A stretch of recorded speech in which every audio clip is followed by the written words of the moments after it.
Bump it up.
¿45 minutes de feedback también en este?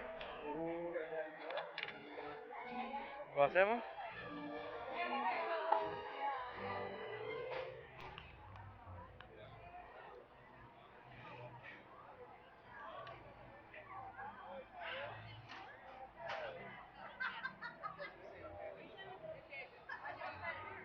Cobra used in the rebooted Knight Rider in the TV series. And next to it is the Ferrari that Tom Selleck drove during Magnum PI, which is not actually a Ferrari.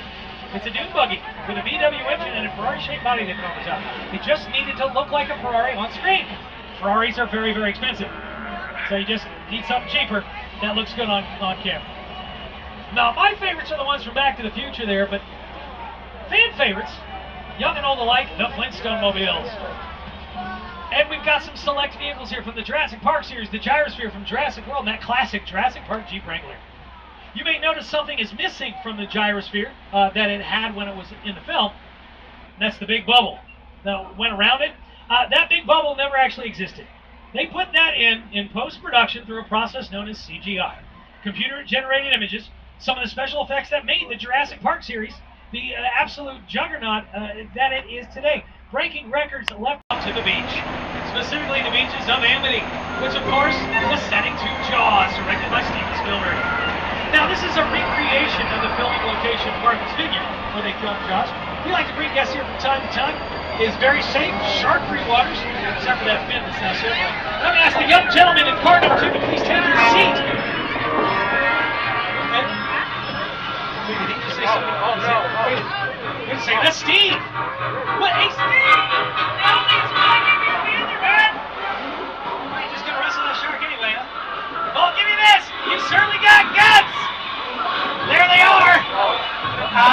Scuba Steve! I'm gonna ask everyone to please remain in their seats as we arrive at a safer spot, which I'm being told is only 30 feet down this dock behind all these large barrels of gasoline. Sure.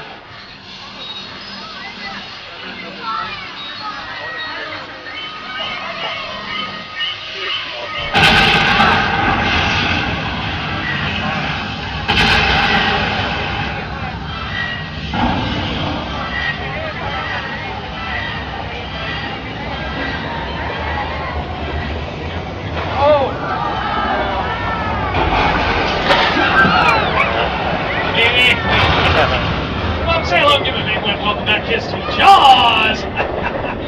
Don't worry, you're in no real danger. We have one of the best trained sharks in the business. Watch this. Hey, shark! Back up! And there it goes. Now, our shark here works pretty much all the time. However, that wasn't necessarily the case with the shark Steven Spielberg used during filming. He never got a chance to test his shark in the open water before production began. And on the very first day of filming, Mr. Spielberg put his shark in. Now, coming up on your right-hand side, you're going to see this beautiful fine home here. That house is the Chicken Ranch, from the best little whorehouse in Texas, starring the global treasure that is Dolly Parton. Rob Zombie used it as well for his cult classic House of 1,000 Corpses. That was the Firefly house there. And it's been announced that Rob Zombie will be doing a feature film version of The Munsters. Yes, the television series that filmed right here in our life from way back when, getting the Rob Zombie treatment. The house from The Munsters is located on the street over on your left-hand side, Colonial Street, where they have been filming a portion of the television show Keenan today. That's his neighborhood on the show and where the outside of his house is. Celebrating their 90th anniversary this year. And all of our Universal Monster movies were filmed in the area we're headed next, the area known as Little Europe. These are also some of the oldest sets in our backlot. And as we make the turn into Little Europe, fans of The Good Place are going to realize that Little Europe is a good place. You, Eleanor Shellstrop, are dead. Cool.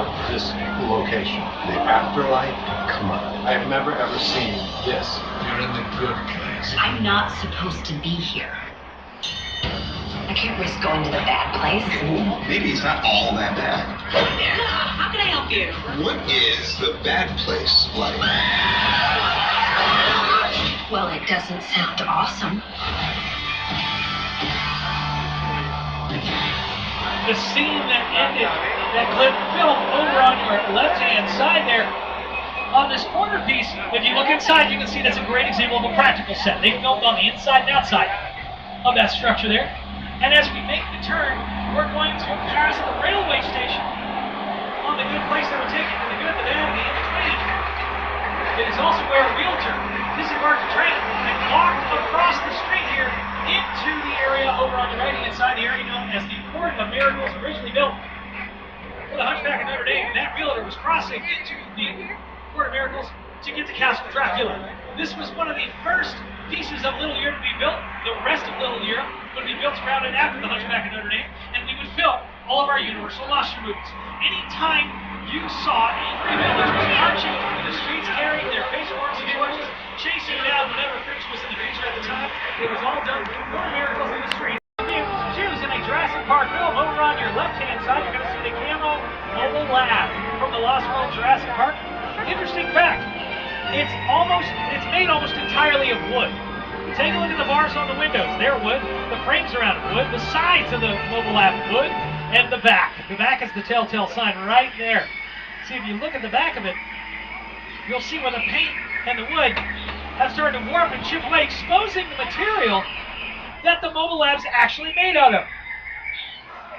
And that Mobile Lab also gave me something to distract all of you with, as four of my friends from the series pop out. Excited. Didn't see him when I was here. There's my big friend Harry the Haphosaurus over here on the left-hand side. You'll understand why we call him that. As we pass. See, there's nothing. Now, there is an aspect of the Jurassic Park films that they use in every film, and they use it very